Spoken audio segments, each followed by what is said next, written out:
Hi everyone, welcome back to my channel. I hope you're all doing well. Today we're going to be flipping through my completed 2024 digital journals. I know I did a little tour earlier in the year, but now that they're finished, I wanted to do a final flip through. Also, this time I'm going to add a little heart or asterisk next to all my favorite spreads. Let's start with my reading journal. Since I already talked through my spreads in the last flip through that I did, I thought I would share some end of the year thoughts, starting with this year's book superlatives. My first superlative is my favorite couple. Out of all the stories I read, I have to say Minjae and Taeyoung from Love and Let Lie. I finished season 1 this year, and actually season 2 just started last month. It's so nice to watch actual character development, and the best art was kind of a tie. It's between two mangas. One is called 1844, and the other one is called My Tearful Landlord Mikuru. I read both of them in the summer, and they both have that very sketchy kind of style that I love. The next category is my favorite straight romance. And hands down, this has got to go to Tamon's B-Side Volume 1. It was so funny. I'm hoping the following volumes will be just as funny. Next is the most surprising BL that I read, and actually it's something that I read really recently, and that is Newlywed Special Admission. It's definitely my new favorite Omegaverse story. The most disappointing BL I read this year is Between Fate and Fortune Season 1. I almost kind of forgot that I read it. I will never understand dubious consent in an otherwise non-toxic story. The most underrated BL. There are so many underrated stories, but I have to say Count Tachibana. Honestly, even just the art alone. I read season 2 this year, and I think Kaki's art style should be being praised from the mountaintops. Especially now that the story is no longer free on Legend, I'm scared that people won't discover it anymore. And now, for the best BL I've read this year, I've already mentioned it so many times. Happy of the End. I love gritty stories. I love people who are not good finding the good in each other, healing each other, growing together.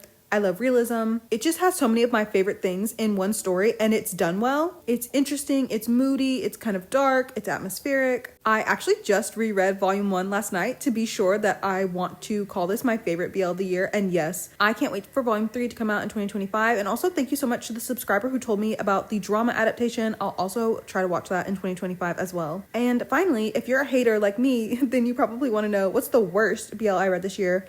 But honestly, I don't think I have one. I try hard to be selective about what I'll read, but I will say the ones that made me feel the worst are Dear My God and I Say.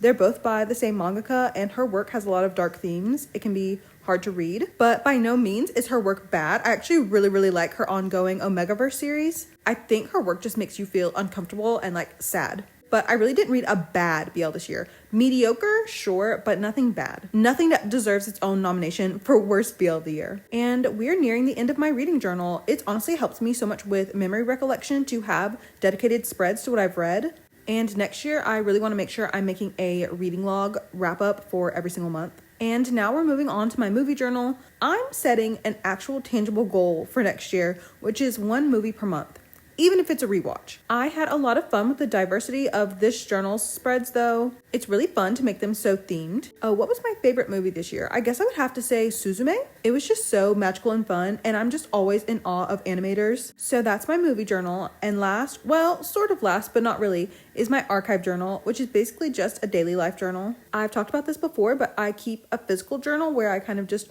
write down whatever happens during the day, just for memory's sake. But having a digital journal to help me really visualize all of the events that I wanted to remember this year has been so nice. It really is like a digital scrapbook. Sometimes on social media, I see people's journals, whether it be digital journals or physical journals, and they seem so stuffed full with memories, lots of pictures and ticket stubs and receipts from cafes and stuff like that. I would think, wow, I didn't do anything this year. I don't have any beautiful memories that I can store away like that.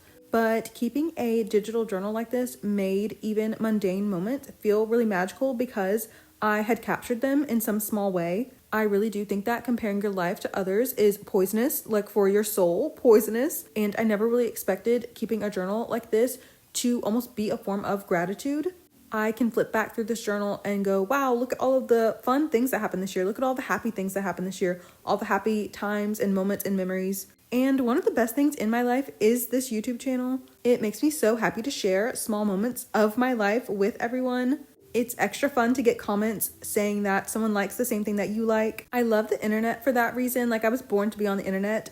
The fact that people can live thousands and thousands and thousands of miles away from each other, but still love the same things, still have the same hobbies, the same interests. I think that is so special, especially because it's kind of difficult to make friends as an adult in general, but then trying to make friends that like the same things that you like, it feels nearly impossible some days.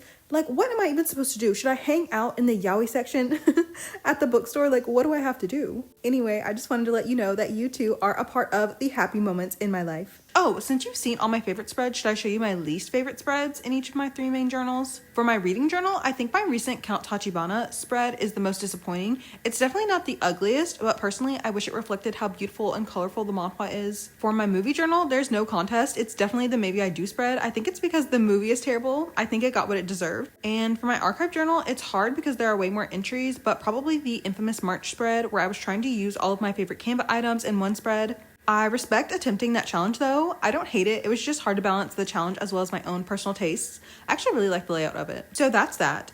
These 2 journals at the end are my sketchbook and trash journals. My sketchbook is where I've decided to showcase the digital stationery kits I've made. So far it's just 2, but I'm looking forward to adding more next year. And my trash journal is full of spreads that I either abandoned or decided to redo. I think I only have 1 new spread in here since my last journal tour. I made it for Count Tachibana season 2, and I really love the aesthetic of it actually. It matched Count Tachibana well. But anyway, that's it. Those are all of my journals, and they're officially complete. Thank you so much for being here with me in 2024. I've had a lot of fun digital journaling and helping share that love with the world. From the bottom of my heart, I seriously appreciate all of your support. I feel like I suddenly made hundreds of new friends this year. I'm wishing you a safe and happy new year. I'll be back in 2025, of course, with more videos. So I'll see you then. Bye, everyone!